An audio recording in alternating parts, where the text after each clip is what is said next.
This is the southern Utah ghost town of Grafton. It's stationed about 9.5 miles outside of the west entrance of Zion National Park. Grafton was founded in 1859. 3 years later, it was wiped out by flood. They moved it a mile up the road, and they continued farming. This was an agricultural town.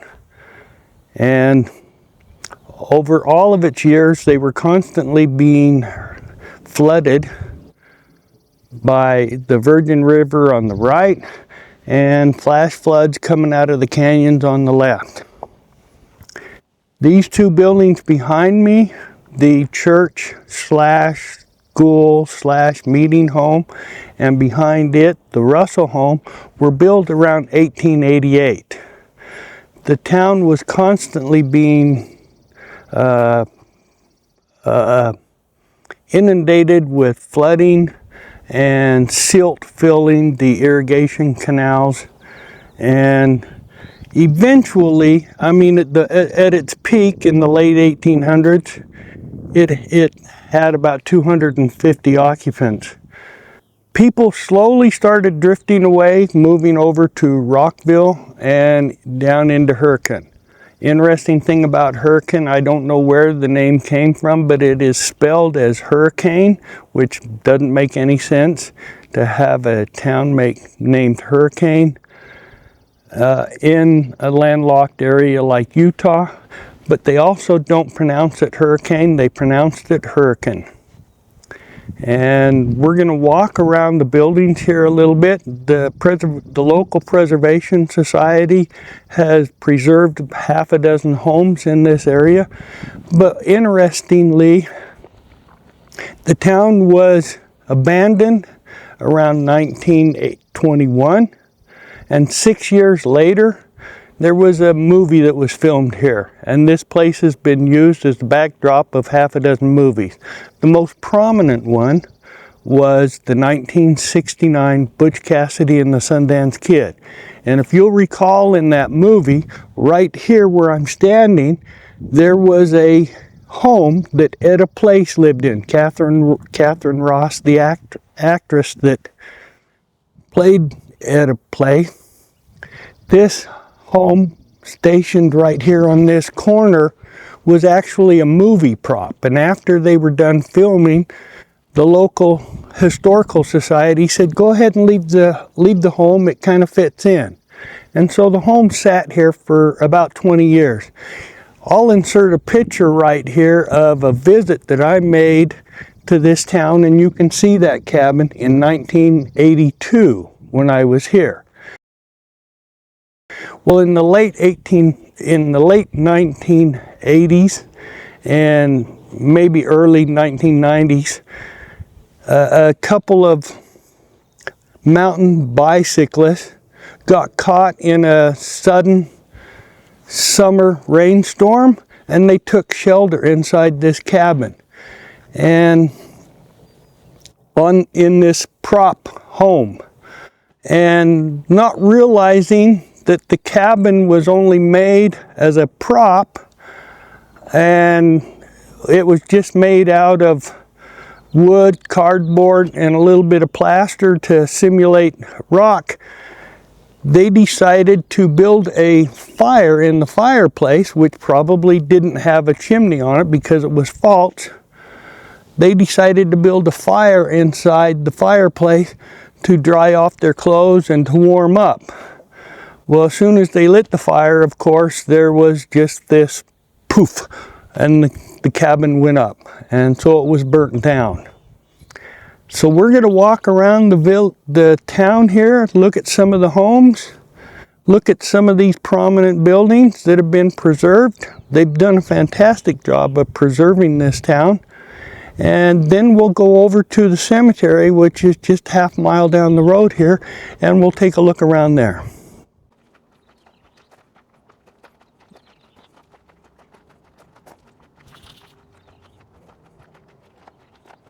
This is the Alonzo Russell home. He was one of the original settlers in Grafton. He had a wife who had died previously to moving here. And when he moved here, he had 2 wives in this home.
Go up there? Yeah. They've really fixed this up. I don't think that they have all this.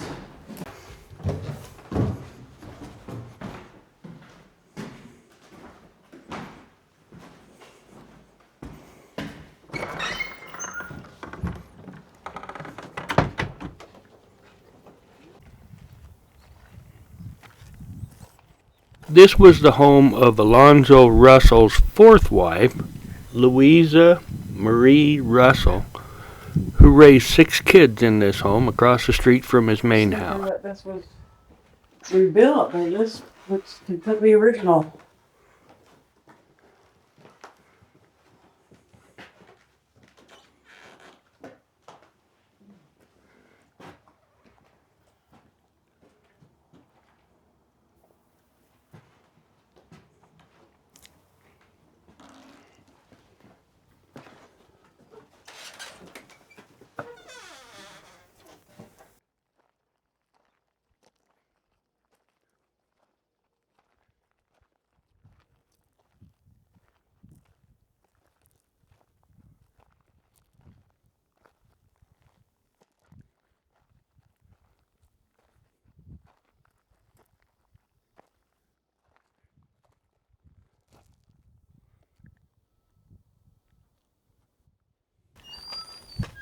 Come on inside. This is the Ruby Rose cabin. It is not original to Grafton. This home was originally built in Parowan, Utah, and moved down here in the 1990s. And then for the next 10 years, they renovated the cabin. Behind the cabin, however, is a depression where there was an original dugout. This is the John Wood home and barn. John Wood moved to Grafton in the late 1870s.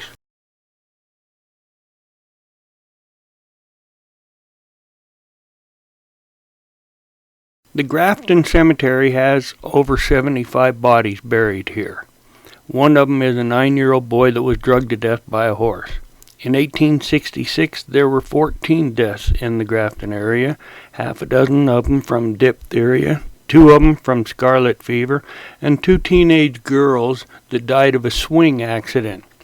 There's also the Berry family members here. The Berry family lived down in Pipe Springs, Arizona, just over the border. This was during the peak of the Black Hawk Wars, which was between the Paiutes and the Mormons. And down in Arizona, you had a Navajo uprising. The Navajo attacked a rancher in Pipe Springs, took his cattle and killed the rancher. In retaliation, the Mormon militia went out and tracked down half a dozen Navajo and killed them. The Berry family had had enough and decided to move north up to Glendale, Utah. While traveling, the Navajo attacked their wagon train, and they caught Joseph Berry, his brother Robert Berry, and Robert's wife Isabella out in the open and killed them. At the time, Grafton was the county seat, so the bodies were transferred 50 miles west to this location and buried here.